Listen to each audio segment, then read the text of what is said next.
Oui, bonjour. Bienvenue dans cette première vidéo de formation où nous allons essayer de voir comment utiliser les coupons de connexion ou bien les coupons de configuration des accès parentaux. Donc, vous allez recevoir ce coupon depuis l'établissement ou qui a la charge de l'éducation de votre enfant. Donc, vous allez dans ce coupon, ce qui est intéressant, c'est le code de jumelage. Donc, vous allez avoir un code de jumelage que les parents peuvent utiliser pour créer leur compte. Vous allez avoir aussi des QR codes, que ce soit pour les téléphones sur Android ou bien les téléphones sur iPhone. Voilà, donc, sans tarder, nous allons rapidement vous montrer comment vous allez pouvoir utiliser ces coupons pour créer votre compte. Merci. Rebonjour, on va continuer sur la configuration des accès parentaux. Donc, une fois que j'ai mon coupon, je vais aller scanner le QR code iPhone puisque je suis sur un téléphone, sur mon téléphone iPhone. Je vais scanner le QR code iPhone pour pouvoir insérer l'application. Donc, dès que je le fais, donc là, on voit ici que l'application est là. Je vais pouvoir l'installer. Donc, je fais l'installation et ça se fait et je fais l'ouverture. Donc, j'autorise les notifications. Donc là, je vais déjà créer un compte, je me déconnecte. Voilà. Donc, pour la première fois, vous allez être à ce niveau. Donc, nous allons aller dans créer le compte. Et à ce niveau-ci, nous allons remplir les informations. On va remplir, on va mettre Jean Fall, par exemple, masculin, Jean, gmail.com. Et là, je mets Jean 1, 2, 3.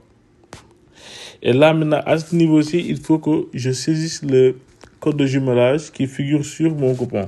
Donc, je vais le saisir SDT 18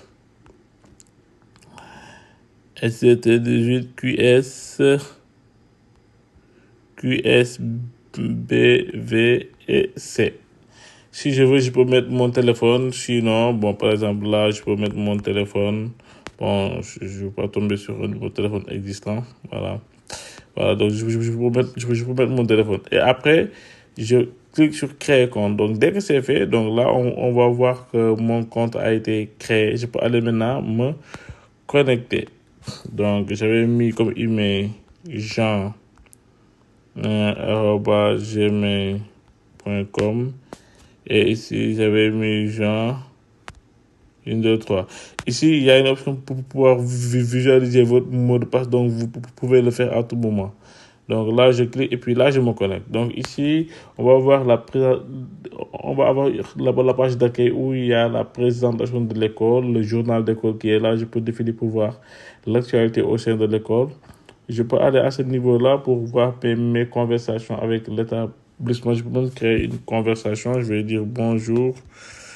Bonjour. Donc, je vais juste mettre c'est moi, Jean, pour simplifier. Hein.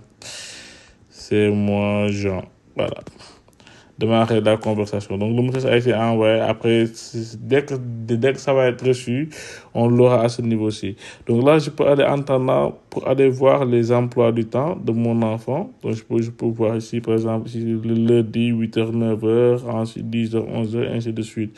Je peux prendre je peux en choisir un et puis regarder un peu les détails. Je peux aussi aller au niveau des absences retard pour voir les absences retard. Donc là, on voit qu'il n'y en a pas. Bonne nouvelle. Je peux aller voir la facturation, l'état de la facturation. Je peux aller voir les notes pour l'ensemble des matières et avec les notes associées. Donc, il y a pas mal d'informations qu'on peut visualiser à ce niveau-là. Donc, ici, on voit que mon message a été envoyé, en fait. Donc, dès que l'établissement me répond, je vais pouvoir entamer la discussion. Donc, là, les messages sont diversifiés. Vous pouvez envoyer n'importe quel type de message, en fait. Donc, la communication est vraiment ouverte. C'est organisé par sujet. Donc, à chaque fois que vous avez un nouveau sujet, vous pouvez créer une conversation.